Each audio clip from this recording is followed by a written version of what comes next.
নমস্কার বন্ধুরা, এই ফলটা দেখতে পাচ্ছেন, এটা হলো এক ধরনের মৌসুম্বি এবং ফলটা হচ্ছে ভেরিকেটেড। দেখুন একটা গাছে কতটা পরিমাণে ফল হয়েছে দেখুন।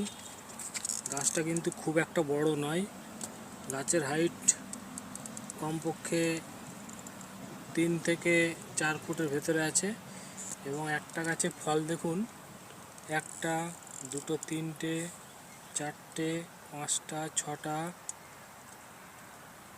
ছটা ফল। ভাবতে পারছেন একটা গাছে 6টা ফল মানে কতটা।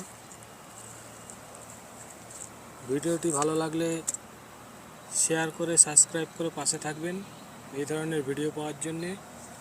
এরকম বিভিন্ন ধরনের ফলের ভিডিও দেখার জন্যে সাবস্ক্রাইব করে চ্যানেলের পাশে